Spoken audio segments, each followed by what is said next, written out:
Alors, je vais vous remercier pour vos réactions à mes petites bêtises en ligne.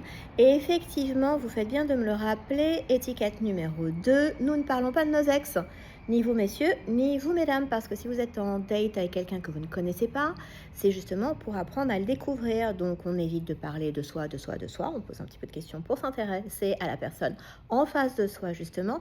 Et puis, on évite à tout prix de parler de son ex. Bah oui. Oui, ça c'est pas du tout, du tout, du tout.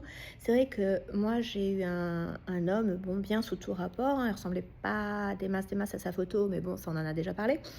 Mais poli, bon, pas très intéressant, mais voilà, quand même avec un certain vernis social. Jusqu'au moment où il a commencé à m'expliquer combien sa première ex, donc il s'est quand même beaucoup occupé, et surtout occupé de son fils à elle et pas à lui. Donc combien cette femme était assoiffée d'argent qu'il n'avait pas, super. Et combien la numéro 2 était assoiffée de cul, mais avec d'autres hommes. Bah, effectivement, là, c'est pas très engageant non plus.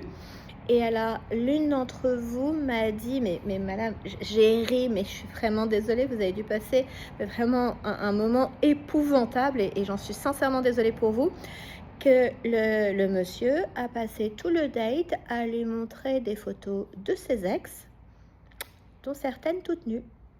Ben oui, oui, ça existe. Alors je ne sais pas ce que vous aviez en tête, monsieur, mais je comprends pas bien, oui, je comprends pas bien l'intérêt du truc.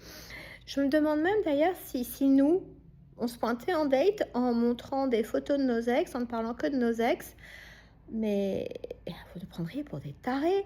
Surtout qu'en fait, nous, la dernière chose qu'on ait envie d'avoir dans notre téléphone, c'est des photos de messieurs tout nus, monsieur.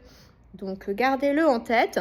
Et surtout, on ne recommence pas, d'accord?